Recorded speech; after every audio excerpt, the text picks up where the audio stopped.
You'll notice they put the private sector guy between the two agency people. That sort of fits, I think, somehow. During the introduction, when you were described as a legend, you leaned over to me and said, "That means I'm old," which is okay. So I thought it might be helpful. I'm actually glad to see all of you here. I read the title of the session, and I wasn't quite sure what it was about. But as we talked about it, it's really all about supply chain and what's changing in the world of supply chain. And we've got some people here who've got perspectives on how that's changing, and I'm happy to share mine. And as somebody who lives with supply chain issues every day, all around the world. We also somehow we left out the fact that we've got people in Saudi Arabia as well. So we've got folks literally all over the world. I thought it might be helpful to start out by asking Felicia and then Carl just to describe in kind of lay terms what their agencies do, what the scope of their responsibility is, and then we can kind of, the questions will make probably more sense based on that. Do you want to start, Felicia? Hello? Oh, there we go. Well, first of all, thank you so much for that very kind introduction. Incredibly kind, giving me way too much credit. And thank you to Zions Bank and World Trade Center, Utah. This is really a phenomenal event, and I'm very honored to be here. Customs and Border Protection. I was at another international trade event a few months ago, and someone asked me, what does CBP have to do with trade? Because we're in the news all the time, and most of it's about the border, but we have customs. Legacy U.S. Customs is the oldest federal agency, and so we're there. Imports and exports, it's all going through us, and it's a big challenge, and it's changing a lot. And so my role as I represent the Biden administration within CBP on the trade front, so I advise the commissioner.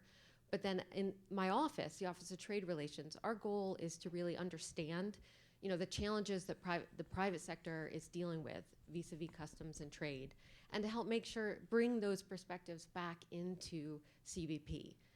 Because we know that, actions that we take at the border can affect millions of dollars overnight. Businesses could go out of business. There's a lot of impact on what we do or what we don't do. And so we need to make sure that we understand the private sector. We also work with small businesses. Do we have any small businesses here in the room? All right. So our office is also the official ombudsman for the SBA's, the Small Business Regulatory Enforcement Fairness Act. And so small businesses, and I know when I worked at the state level, CBP can be kind of intimidating, right? We're a law enforcement agency, we're a regulatory agency. A lot of people don't like to talk to us. But the most important thing that I want to convey today is that my office is, for want of a better word, a safe space where you can come to us and you can share what problems you're experiencing. And then we can act as an ombudsman to try to, as an impartial ombudsman to try to help you solve those problems. So I encourage all of you to reach out to me and my colleagues, anytime if you have questions. That's great. Thanks. Carl? Is this on? Nope. Carl Bentzel with the FMC Commissioner. We're a 5-person independent agency. There's 5 commissioners. We're nominated by the president, and we serve independently of some of the other federal agencies, and we're intentionally set as an independent agency to ensure that we can be impartial in our decisions. And we're charged with responsibilities of making sure our international overseas shipping, largely containerized cargo shipping, our supply chain essentially is fair, reasonable, the economically sustaining. And so as a commissioner, I function as a judge. We have a number of cases about the reasonableness of practices of ocean carriers. We are also authorized to oversee a limited grant of antitrust immunity for ocean carriers and terminals to ensure that they can work together cooperatively if it's in the interest of the nation to ensure the fair competition, not unreasonable prices. And we also have trade authorities, so we can look at the practices of foreign governments. So, for instance, I am now looking at issues in the Red Sea to ensure that we have protection of innocent passage as shipping goes through that incredibly important ocean straits. And so we have two transoceanic canals that have been impacted by different things. One, a drought in the Panama Canal, and it reduced the capacity in the Panama Canal by 50%, and the Red Sea, in attacks by the Houthis from Yemen on shipping, has rendered that canal almost a 20% capacity as opposed to 100%. So it's a pleasure to be here in Utah. I have been here, as Ben said, 4 times. Visited when at the height of the pandemic, when I was getting all sorts of reports from shippers about the failure to get cargo, in what ultimately created, in my view, inflation. I visited, I see some friends out in the audience from OOCL, the shipping line. We were talking about data. I believe we need to have a better system of information for overseas shipping, and OOCL has some of the best technological data programs out there, and was with the cotton shippers. The cotton shippers have some unique problems in shipping, and so you have to understand each aspect of the shipping industry. So there's many different industries within each segment of ocean shipping. So and then back here again, and I am very supportive of what you're trying to do to create an inland port here. I really think that we're facing a crossroads at our big nationwide ports. We just don't have enough room, and so I think in 10 or 15 years there's going to be a migration to either some smaller ports, a combination of smaller ports, and express cargo from large ports on the coast to inland destinations.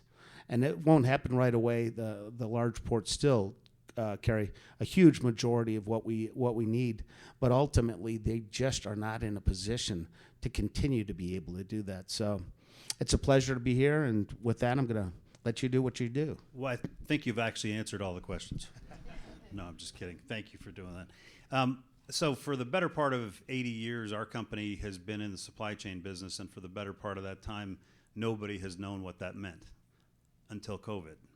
And then as soon as people couldn't get toilet paper and they couldn't get bread, suddenly we went from being the business that nobody understood to the demons that kept bread from their tables and toilet paper from their homes. And so the COVID changed dramatically people's awareness of supply chain and the importance of supply chain. I would ask Felicia first, how do you think COVID actually changed global supply chain?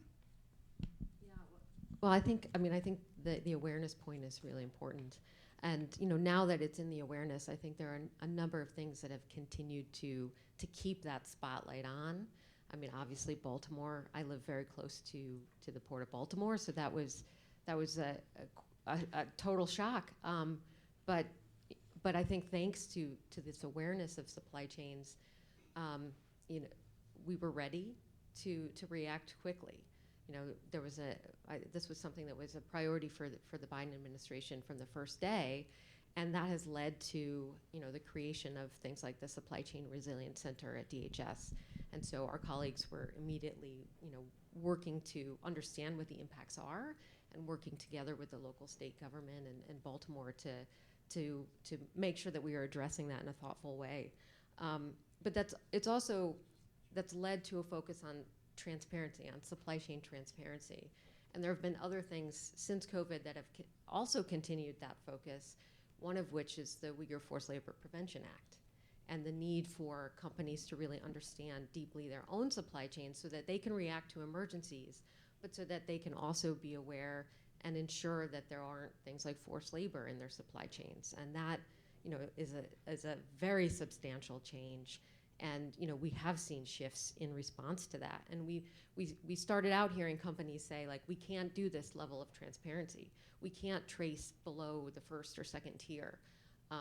But we're seeing it happen, and I think when you use the power of the entire United States market to force that, and this was a bipartisan law, that the private sector is making it work and figuring it out. I think a second change is also increasing Americans' comfort with e-commerce I mean, this is something, I mean, I still remember the very first Amazon package I got in college in 1996 or 7. And, so this was inevitable, and I think it's been many years of rising e-commerce, but COVID really sped that up, and that's had a huge impact at customs, where last year we had over 1 billion small packages pass through customs through kind of the de minimis exclusion. So those were not subject to taxes or duties and fees, and so those were shipped directly to Americans overseas. So that equated to about 2.8 million packages a day coming through our ports of entry. So that was last fiscal year. This fiscal year, we're already almost at 4 million packages a day. That's how fast this is growing. So I think those are two things related to COVID. Those are great. So Carl uses a term that I think is maybe the best term to describe optimizing supply chains. He talks about harmonization. When you think about what that word means, it really does apply to what we're all trying to accomplish in terms of the flow of our materials and the flow of consumer goods. But Carl, how do you see changes that have come from COVID, and maybe comment on whether you think what of those changes are temporary, what of them are sort of systemic and long-term? Well, I think the first off, in terms of transparency, it's just something we need more of in the shipping world. These are large, valuable commodities. A lot of times, what I learned during the pandemic, going back to your previous question, was how intertwined our economies are. So if you can't get every component you need for a building, you can't build it. You essentially slow down. If you can't get tires for Tesla, you can't sell the car. So, and we are really connected to an extent that I didn't understand until the pandemic. And so one of the lessons I learned out of that was we really need to do better communicating. And so it's not that there's not information out there. People that are doing shipping and doing the movement of cargo know what's going on, but it's not being conveyed adequately. And that is, harmonization. If a ship is canceled and it was scheduled to go to Seattle, and you're shipping apples or a high commodity agricultural product that needs to stay in a reefer container at a sustained period of time and can't extend that, and you don't know that the ship is not going to be there, it's not right. And so I learned that we need to set up a system of harmonization of information about international shipping. And I consider international shipping to the extent of our commission's jurisdiction, and that's international shipping from a point of origin to ultimate delivery under a through bill of lading. So that would be anything from international destination to Utah, for instance.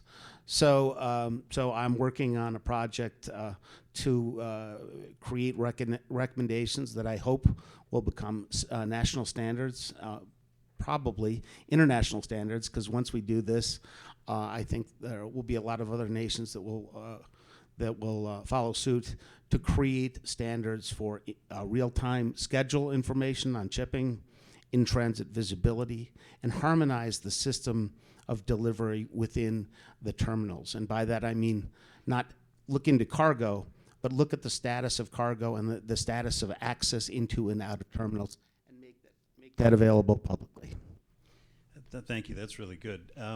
I would just, from our perspective and looking at it from a manufacturing perspective, COVID actually showed us how fragile the supply chain is. And it actually showed us, for those manufacturers that operate on a lean basis, that are on a just-in-time basis, that don't have a wide spot in the pipe and don't have any kind of margin for error, anybody who was in that situation got killed during COVID. And so that's a question I would ask, sort of as you look forward now with the environment that we have, what disruptions do you see that could really significantly affect our supply chains? Sorry, I keep turning it off.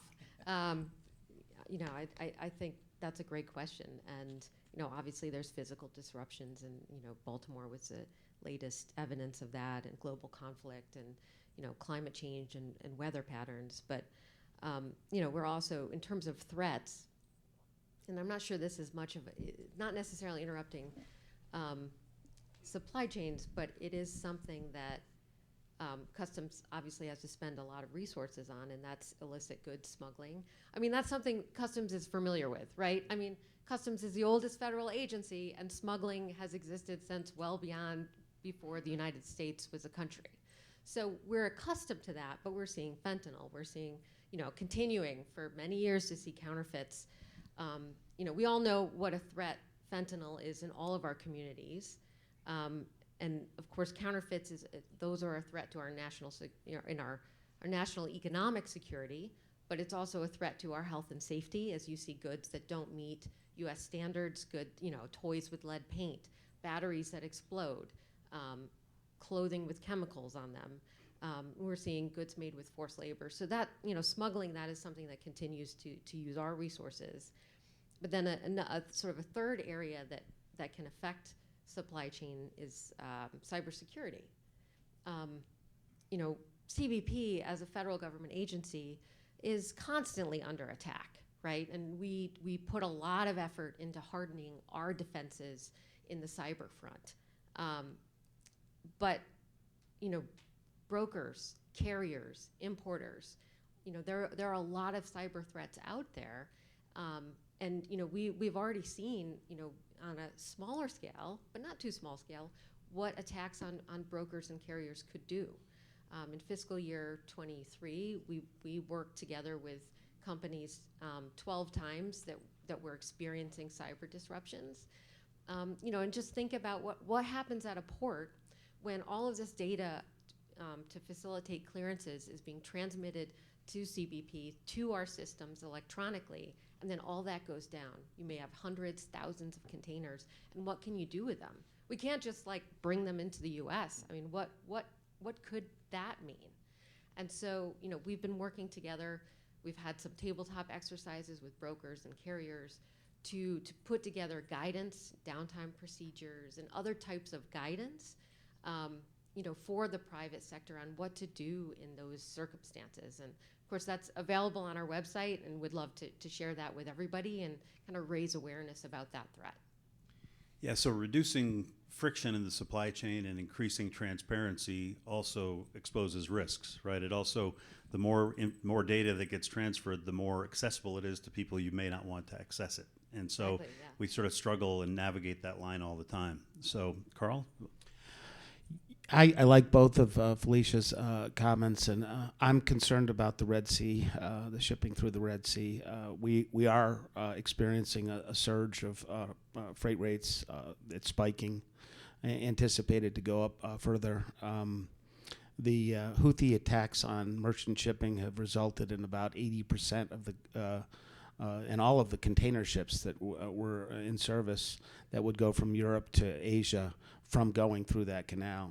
I think this is the first time since 1805 in the Barbary pirates and the Straits of Gibraltar that we have had a situation where a major transoceanic passageway has been hijacked. And so the challenge is, I think the ocean carriers had more tonnage coming online, and so we were sort of lucky at the beginning because a lot of companies had purchased new vessels that were coming online. But it's a really complex system of movement, and so it's not only the ships that you have to watch, and the ships go across the Pacific and the Atlantic, and then some go around the world, some go north and south, and so there's loops that connect all through the system. And there's also containers, and so containers have to be put in the United States as an 80-20 port complex. So we need more containers for our service, but it also means that we need to get containers back to China. So right now we're finding that there's a reduction of available containers that I think will affect trade going forward. So it's always a balancing act on the supply chain and on international shipping, and a challenge. I don't think people who are not involved in shipping can appreciate the challenge that is faced in balancing all of these considerations. And so I think we're going to have a tough couple of months, 6 months, and I'm frankly a little surprised that we haven't been more morally outraged at what's happening in the Red Sea. If there was someone who took out a rocket launcher and shot at a target truck because they did business in Israel on I-10, I think people would be horrified, and the news would be for weeks on end, and there would be action. And so nothing's happening when the same thing happens on a U.S. ship that goes through the Red Sea. So I am looking at potentially requesting an investigation into the failure to protect the right of innocent passage. Right of innocent passage is how everyone in the world ships cargo. It's every nation undertakes to protect shipping going through their waters. So I do think we'll have some real issues with that. It's like Baltimore. It's like the pandemic. It's happened when we had the downturn in 2008, when Hanjin Shipping went into bankruptcy. So it's not something that's new. But what in my view is more important is there's been a continual increase in the volume and the value of cargo being shipped by particularly containerized cargo. So $9.75 trillion of value was shipped in containers in 2023, and about 1.6 or 1.7, I don't have the exact statistics, of value was shipped into the United States. So that's a lot of stuff, and it's got to connect. Yeah. And you talked, it's a good transition. You talked about containers and the availability of containers. We run, I hate to say this in front of you, but we run about 100 rail cars a day from U.S. into Mexico with grain. So talk a little bit about the infrastructure, kind of technical and infrastructure impact, that things that need to change in order to facilitate the increased movement of materials. Wow, that is a very big question. And no, It was actually on the list. I know. Yeah, no. Well, no. I mean, and I think that's, mentioning the rail cars with grain. I mean, I'm sure many people in the room heard that we had to close down some international bridges, and I'm sure that affected you. That's a big deal. And so, just to add a little bit there, I think there was a vote in the Senate today on the sort of the originally bipartisan border bill, and that would have given CBP substantially more resources and manpower. Right now, we have 200 to 300 people from sort of our customs officers who are detailed to the border to support the border work every day. And so that is a real supply chain threat. We need to work with the Mexican government to keep trade flowing and facilitating. But we also have a lot of modernization that we need to do, and certainly to facilitate trade better. How many people here are familiar with the automated customs environment? ACE users in the room. So that is meant to be the U.S. government's single window system to facilitate trade. And I think someone from FedEx described it as a single window with 47 different panes, because each of those panes goes to a different federal agency that has some regulation related to imports. The Consumer Product Safety Commission, they need to make sure that, as I said before, the toys don't contain lead, that the batteries are not going to explode. The FDA is making sure that we're not importing counterfeit medicine coming in, and that our safety standards are met. And of course, the USDA is protecting us against a whole range of agricultural threats. And so we've been working to try to really kind of develop that and make that into a true single window. And I believe that is also a priority for industry, is to make this so it's easier and to facilitate clearances for compliant trade. So we've been running pilots, I think some very interesting pilots. We've been figuring out, how do we have things like verifiable credentials. How do we take advantage of the latest technology that's available and out there? But then also, how do we make it interoperable so that we're not constrained by the latest technology that's out there today for something that we're probably not actually going to be building for another couple of years? And so, so we've been working on that together with industry, and hoping to kind of build the case to get the resources to put that system together. And so, I think that's a big thing that we can do to facilitate. Carl, you want to comment on infrastructure needs? We don't do as well as we should. Ocean shipping in particular is there's so little interference or control by the federal government.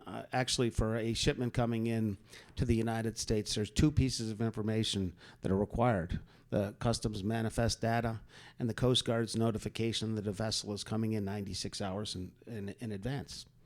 All other information, all other transactions are handled by the private sector. And so we need to do better, just given the value of this immense essential trade, to do more. I look at Canada and I think, oh boy, they've got a lot easier. The Canadians have 2 ports on the East Coast, 2 ports on the West Coast. They pump a lot of money into those port complexes. The intent in subsidizing that infrastructure is so that that ships that come into Canada, into a Canadian port, will take product cargo into the United States. And in the United States, we have 20 ports, 20 big ports. And our Constitution, ironically, was set up so that we would not prohibit any one state's port complex from being favored or disfavored by the federal government, making a decision that that was the place to go. So that's resulted in a tougher environment for investment. And so what you have seen is a consolidation in cargo in a lot of cargo centers, LA, Long Beach, New York, Houston on the Gulf Coast. And so, and shippers are using those gateways, but they are running out of space. 10 years from now, I don't know if you can get another terminal in LA Long Beach. So you have to do something else. And so you have to give some incentives for the private sector to do something more efficiently. I know your company works on a lot of these sort of things and facilitating movement into different places and using railroad connections in the Inland Port of Utah. So we have to step it up. The government should help the private sector companies do better in the United States. Or we're going to have cargo going through Mexico or Canada. And so and I think there are things that we can do in the government to help facilitate that. And we can take a leadership role in bringing the parties together, endorsing what they're trying to do. But most of the infrastructure is controlled by you out in the audience and the people who do shipping. So I think we need to do better by it. Yeah. Felicia has a comment, but just one thing I would say is a little bit of a soapbox. I'm sure there are those of you like us in the audience who deal with what we describe as the alphabet soup of regulatory bodies. I mean, we are regulated by FRA, NHTSA, MSHA, OSHA, EPA. I mean, I literally could go on. And the challenge for us is there is no integration. And so the handoffs, which we try to make more seamless, end up being sometimes hindered by those, the bureaucracies that aren't as connected inside the government world or inside the regulatory world. Now I've made myself very popular with both sides here. No. I mean, I agree with that. I mean, certainly from CBP's perspective, what I was saying earlier about ACE, I mean, 57 plus or 47 plus different agencies. These regulations are important, right? I mean, we don't want to be poisoned. We want healthy food, and we don't want to destroy our agricultural community. But at the same time, how do we make that smoother? And there is a way. We have that technology. But I just wanted to say just a little bit additional about the physical infrastructure is, with that concentration also, we are also seeing a little bit of a decentralization of kind of the de minimis environment. And how do we manage these packages as they're coming in? And, there's a lot of technology that we need, some of which we're bringing online.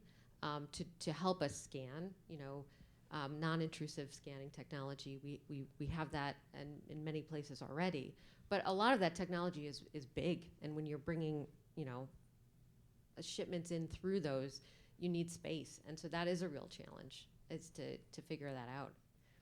Yeah. So let's talk about security a little bit. Little fact that grain that goes to Mexico goes on the CPKC, what was the Kansas City Southern Railroad. They have 1,500 miles of track in Mexico, and the number of security people they have is actually 1,500. So they have a security person for every mile of railroad that they have, every mile of track they have. So security is a big deal as you look at the value of the freight and the exposure there is. How do you see what's going on how we secure freight and how we make sure that we're doing everything we can to make that movement safe?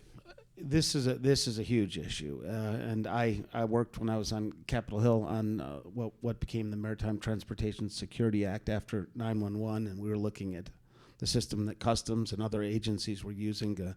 The system for moving cargo is to move cargo for economic needs. And so containerization means that you can take a container to anywhere in the world, load it, put a lock on it, and put it on infrastructure and get it to a place in the United States. And when you go into UPS, you have a package that's there, and you say, what is in it? Does it have explosives, chemicals? No one says, oh, yes, this is going to the White House right 2 blocks away. It's a chemical weapon that's going to be used to kill everyone there. So we have to rely on information that could be manipulated. Or I had the mayor of Antwerp come in with the Port of Antwerp. He's coming twice. And he's frantic right now. Antwerp's a gigantic port. And in 2022, they had 110 tons of narcotics shipped through containers that they were able to open and find. 110 tons. And so he wanted to see if we could do something on maritime security, and it's the issue is the private sector is in charge of a lot of that infrastructure, and so it travels on their equipment. So I think you have to do better in non-intrusive inspections. It's going to be maybe technology that we don't have. It's something that worries me all the time. I don't know, what happens if something gets in and the public says this is unacceptable. We physically look at 1% of the cargo that comes in the United States. And so at some point, the illegal activity that is being done by illegal terrorists or drug narcotics traffickers or others that want to abuse the system could have an impact on all of the really positive, very good things that the shipping industry does. So, I think it's just gradually getting in better and more information, cooperating with the industry, using the industry resources more. We need to, because they're the ones that can check under the railroad wheels, and so I think it's a cooperative process, and frankly, just hoping that something really bad doesn't happen. And I see what happens in Congress with something bad. We overreact.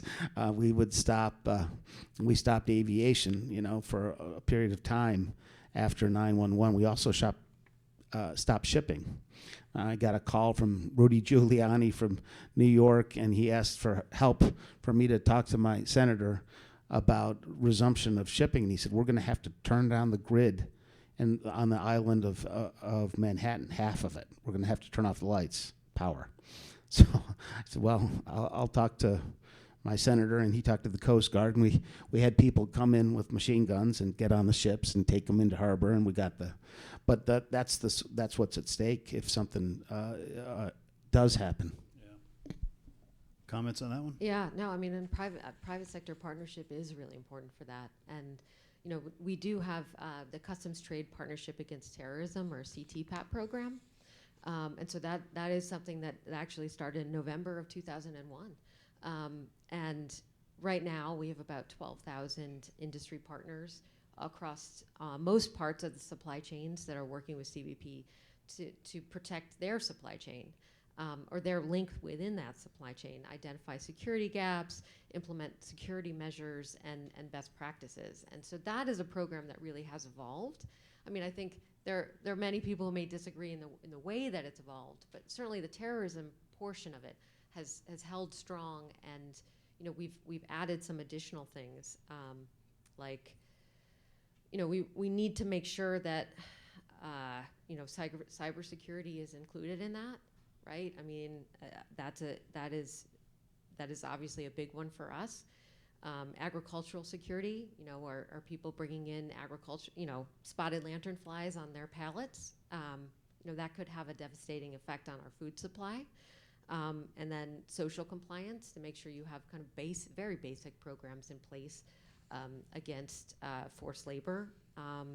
But we also have things to ensure that there's a security vision and responsibility at the highest levels of the companies that we're working with. And this is a little bit of a plug, but my office works closely with the CTPAT team every year to host a trade facilitation and cargo security summit. This past year, it was in April or March. And so we haven't released the dates next year, but that's something we hold it virtually, and there's virtual participation as well as in-person participation. And there's a lot of training and information that CTPAT shares through that, as well as other parts of CBP. This year, fentanyl, looking at your own supply chain to make sure, fentanyl is not hitching a ride on your supply chain, as well as some of the issues around de minimis were big focus areas there. And I hope, many of you can join us next year in that. Could I add one thing? I think that's all right, correct. And we are right now having a record volumes of cargo theft being perpetrated throughout the United States. And one of the things that happened after 9/11 was we upgraded standards at marine terminals, and there used to be quite a bit of theft at terminals at that time. But with the new standards of security at the terminals, now it's occurring on rail and trucking, but it's being perpetrated as a criminal endeavor. It's a organized crime. So all of these things are what we're facing unless we do better. Yeah, we pushed the crime from the port inland, right? It just when the freight got on the rail or on the truck, suddenly then it became the target, and they just shifted the target. So that's usually the case. Yeah. Tariffs are a very popular or unpopular topic, depending on how you look at it. How do you view the impact of tariffs on supply chain? What do you see as the changes? Well, that's a good question, and I think CBP usually avoids commenting on like macroeconomic policy. And so you're going to make. I am not. I am definitely not going to make news. We, certainly defer to the White House and our colleagues in the economic policy agencies. I think one thing that we have been thinking a lot about is, what happens to American industry when you have tariffs being collected on cargo and, efficient cargo coming into this country, but then when you have 1 billion, now like heading towards 1.5 billion small package shipments that are not subject to tariff. Like, what is the economic effect of that? And so that is certainly a question that we've been thinking a lot about. Well, I'm a regulator, making sure that the international ocean shipping industry is going good and everyone's doing well. So we can't really love tariffs. We want to see as much shipped as possible for the health of our shippers and carriers and terminals.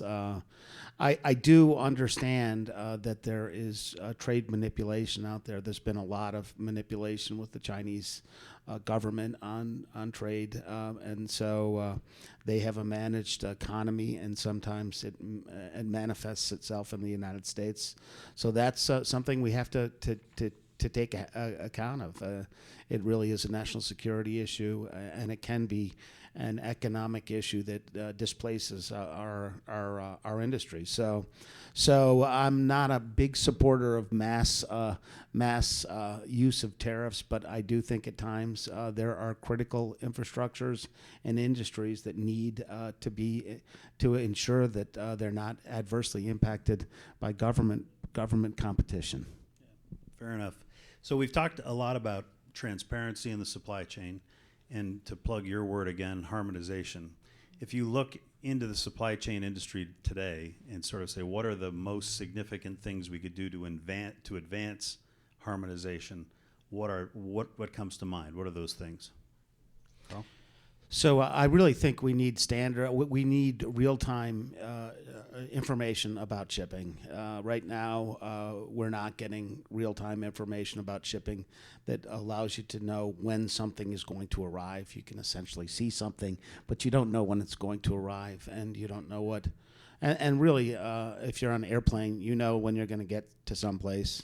You know 5 months from now what sort of services would be available if you wanted to fly to Orlando to go to Disney World to the minute, and you can plan accordingly. We need harmonization, the standards. Some people would say, for instance, in a marine terminal, that cargo is available for pickup. So you send your trucks there. The truck gets to the port, waits for 2 hours, waits to get in the terminal, gets there, and you're told when you get to the place where you're supposed to pick up your cargo, that's under 60 feet of containers. There's no way we're going to get to that for another couple of weeks. And you go, and you leave, and you drive back, and that happens 10, 15, 20 times. But, the notice of availability, it should be the same term that everyone uses. Whether or not, when terminals are open, they should post that 12 p.m. the day in advance. Are they going to close it to any particular aspect of trucking? So I think we can take some steps to allow the industry to harmonize the information that's provided, to provide real-time estimated arrivals, schedule information, available, notice of what's going on in the industry, harmonize it, make sure that all of the industries are doing this, and then you can use technology. But technology. I was in Rotterdam. They have a technology company, and they're aiming at providing predictive assessments of where shipping is and when it would come in and what would be available. And they said 60% of their workforce was used to physically call the industry to find out the veracity of the information that they had. I said, well, that's really not technology at all. And so I think if we can set some standards, some framework that the industry can follow, if we can get real-time information on cargo shipments, we'll get to the, as I say, the Domino's pizza delivery position, where you can see when your pizza gets in the oven, where it is en route, and when it gets to your doorstep. If you call fax machines and spreadsheets technology, I guess there's a lot of technology in there. Final comment from you, Felicia, on this one. Yeah, so another plug for the ACE 2.0 effort to kind of, harmonize our effort on that, including interoperability, so that, we're not locking industry into particular technologies. But, also, I mentioned earlier the Uyghur Forced Labor Prevention Act and the supply chain tracing that companies are having to do now. And there are a lot of demands for companies. Supply chain awareness for emergencies, supply chain awareness for carbon impact, and that's something that's becoming a thing elsewhere. And then the Uyghur Forced Labor Prevention Act is still there. So we've seen the private sector, pushing hard, having to work extremely hard to trace their supply chains, through all of these tiers. And there's technology that's developing around that. But right now, you also have suppliers that are getting requests from, their buyers. So there is not a harmonization of that yet. And, I started my career in China, and one of the first things I was working with companies who were, big American brands, big European brands, who were under a spotlight to trace their supply chains. And back in 2002, 2003 and 2004, there was no tracing beyond the first or second tier. That was extremely hard, and there were only a few companies that were even able to get that far. So we have seen a sea change in that. But, you know, just as in that time, in the 2000s, companies worked together to develop audit standards because they wanted to alleviate the burden on their suppliers. And so now, you know, I think that is something that the private sector is going to have to kind of work on together is, you know, how do you harmonize this in a way that makes it realistic and sustainable and not too much of a cost burden on them and their suppliers. So. Yeah. Well, one of the unintended and good consequences of COVID is that it's put the focus on investment. A lot more people are focused on how we move the supply chain forward, and so you're seeing a lot more development, which ultimately will be good for all of us. So I want to thank you both, Felicia and Carl, for being here. Hopefully this has been useful information, and you know, I'm optimistic about supply chain, but I kind of have to be, don't I? It's growing. It doesn't Yeah, stop. that's So. right. Yeah. So thank you all for being here.